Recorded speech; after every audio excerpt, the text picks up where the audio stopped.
नमस्कार दोस्तों, step 4 classes में आपका स्वागत है। आज हम सरकार के बारे में पढ़ेंगे, यानी कि सरकार क्या होती है इसके बारे में जानेंगे।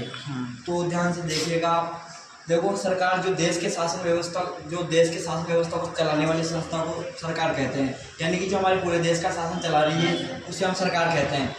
सरकार जो है वो 3 अंगों के माध्यम से कार्य करती है, यानी कि सरकार में एक व्यक्ति नहीं होता, 3 अंग होते हैं। इन 3 अंगों के माध्यम से सरकार काम करती है, जिसमें से फर्स्ट अंग को हम बोलते हैं, जो फर्स्ट अंग है उसको बोलते हैं व्यवस्थापिका। व्यवस्थापिका कहा जाता है फर्स्ट अंग को, और इसका दूसरा नाम विधायिका भी होता है।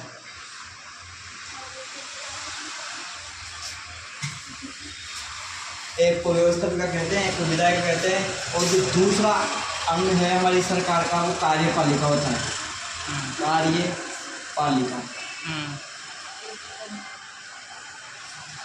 और जो तीसरा अंग होता है वो न्यायपालिका होता है।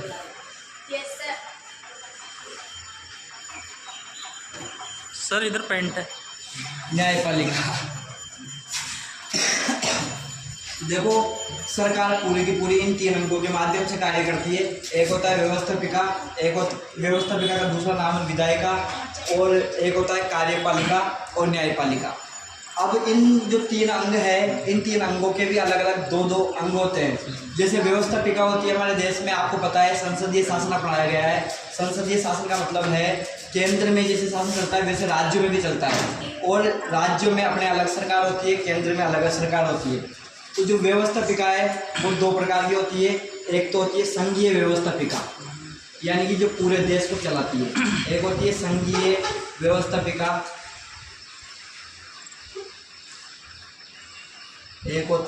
व्यवस्थापिका, और दूसरी होती है राज्य व्यवस्थापिका, जो अपने अपने राज्यों में कानून बनाती है। राज्य व्यवस्थापिका।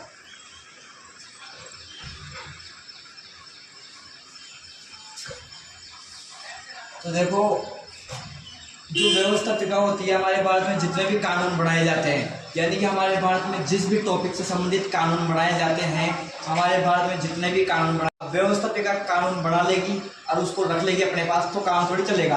व्यवस्थापिका के द्वारा बनाए गए कानूनों को लागू कौन करता है?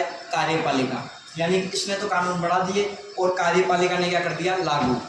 अब कानून बनाने से लेकर और लागू करने से लेकर अगर दोनों में कोई विवाद हो जाता है तो न्यायपालिका विवादों का क्या करती है? समाधान। हमारे भारत में जितने भी विवादों का समाधान किया जाता है और संविधान की व्याख्या की जाती है वो न्यायपालिका के द्वारा की जाती है। और हमारे भारत में जो न्यायपालिका है वो स्वतंत्र न्यायपालिका है, यानी कि न्यायपालिका कार्यपालिका और व्यवस्थापिका के दबाव में कार्य नहीं करती, और न्यायपालिका क्या करती है? स्वतंत्र कार्य करती है ना। तो संघीय व्यवस्थापिका जो है, इसका दूसरा नाम भी है, इसको हम बोलते हैं संसद। भारत की संसद कहा जाता है इसको, यानी कि संघीय व्यवस्थापिका को क्या कहा जाता है? संसद। और जो राज्य व्यवस्थापिका होती है सभी राज्यों में, इसको कहा जाता है विधानमंडल।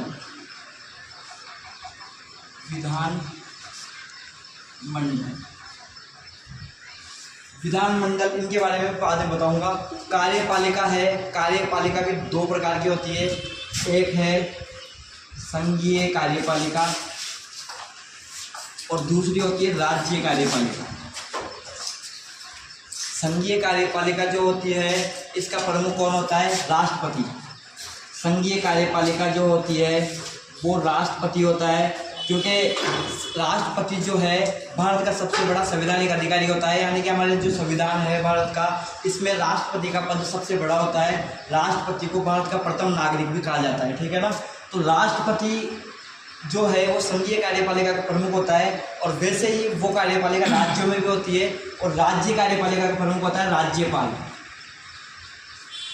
राज्यपाल जो है वो राज्यों में केंद्र का अधिकारी होता है, लेकिन राज्यों में राज्यपाल बनाया जाता है, ठीक है ना। सभी राज्यों के अपने अपने राज्यपाल होते हैं।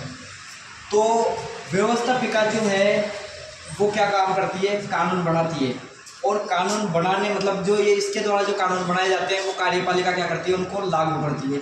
और दोनों के अंदर अगर कानून निर्माण को लेकर विवाद हो जाता है तो न्यायपालिका क्या करती है? विवादों का समाधान करती है, ठीक है ना। अब व्यवस्थापिका भी 2 प्रकार की होती है, संघीय व्यवस्थापिका और राज्य व्यवस्थापिका। संघीय व्यवस्थापिका को संसद कहा जाता है और राज्य व्यवस्थापिका को विधानमंडल कहा जाता है। यानी कि हमारे अगर पूरे देश से संबंधित कानून बनाना है जो पूरे देश के लिए जरूरी है तो वो तो संसद बनाएगी, और जो विधानमंडल है अपने अपने राज्यों में होता है तो अपने अपने राज्यों से संबंधित जो भी कानून बनाए जाते हैं वो विधानमंडल बनाता है।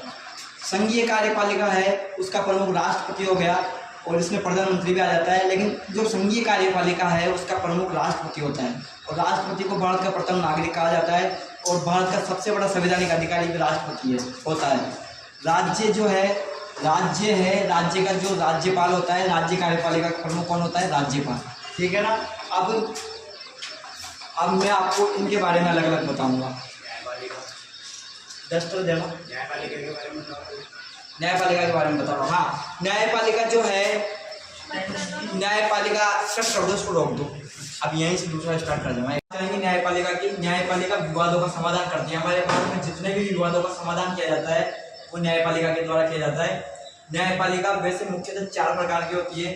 सबसे पहला होता है SC, फिर होता है HC, और फिर होता है SC, और फिर होता है DC। SC का मतलब होता है सुप्रीम कोर्ट, यानी कि भारत का सबसे बड़ा न्यायालय है ये, और ये नई दिल्ली में है। ये पूरे भारत के लिए एक ही है। यानी कि सुप्रीम कोर्ट में जो देश से संबंधित बड़े विवाद हैं वो सीधे सुप्रीम कोर्ट में जा सकते हैं। जैसे सुप्रीम कोर्ट में वो विवाद जा सकता है जैसे दो राज्यों के अंदर अगर किसी नदी विवाद को लेकर विवाद हो जाता है तो 2 राज्यों का जो विवाद है वो कहाँ पे जाएगा? सर्वोच्च न्यायालय में। किसी देश के साथ हमारा विवाद हो जाए या कोई देश की सरकार से संबंधित राज्यों की सरकार से संबंधित विवाद हो जाए, राज्य सरकार और केंद्र सरकार के मध्य आपस में विवाद हो जाए, वो सीधा सुप्रीम कोर्ट में जाता है। आम नागरिक का जो कोई भी विवाद होता है वो सुप्रीम कोर्ट में नहीं जाता, क्योंकि आम नागरिक के लिए तो ये कोर्ट बनाए गए, इन्हीं में फैसला हो जाता है। लेकिन केंद्र सरकार और राज्य सरकार के मध्य लड़ाई हो जाए या फिर कोई 2 राज्यों के मध्य आपस में विवाद हो जाए तो वो सीधा विवाद सुप्रीम कोर्ट में जा सकता है। और उसके अलावा हाई कोर्ट जो है, SC का मतलब होता है हाई कोर्ट। हाई कोर्ट को हिंदी में कहते हैं उच्च न्यायालय। उच्च न्यायालय सभी राज्यों में होते हैं।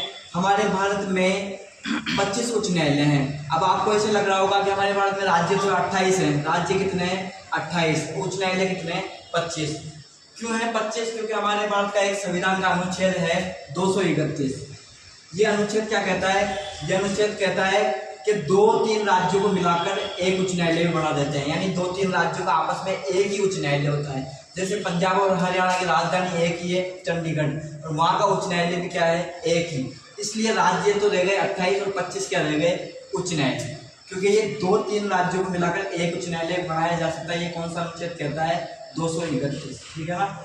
इसके बाद में हाई कोर्ट के बाद में आता है DC। DC का मतलब होता है डिस्ट्रिक्ट कोर्ट। डिस्ट्रिक्ट कोर्ट का मतलब होता है जिला न्यायालय। सभी जिलों में, यानी कि जितने भी राज्य हैं जिनके जिले हैं वहाँ पे DC कोर्ट यानी कि डिस्ट्रिक्ट कोर्ट बनाए गए हैं, जिला न्यायालय। वहाँ पे जो आम नागरिकों की सुनवाई होती है, आम नागरिकों के कोई से भी विवाद होते हैं तो वहाँ पे सुनवाई की जाती है। और सबसे जो छोटा कोर्ट होता है हमारा वो होता है SC का मतलब होता है सेशन कोर्ट। सेशन कोर्ट का मतलब होता है अधीनस्थ न्यायालय, यानी कि जो हमारे नागरिकों के छोटे मोटे विवाद हैं वो इस सेशन कोर्ट में जाते हैं और यहीं पे सोल्व हो जाते हैं, क्योंकि सेशन कोर्ट जो है वो तहसील स्तर पे बनाया जाता है, ये तहसील में होता है। तो उम्मीद करता हूँ मेरी ये वीडियो आपको समझ में आई होगी। अगर आपको हमारा वीडियो अच्छा लगा तो हमारे चैनल को लाइक करें, सब्सक्राइब करें। धन्यवाद।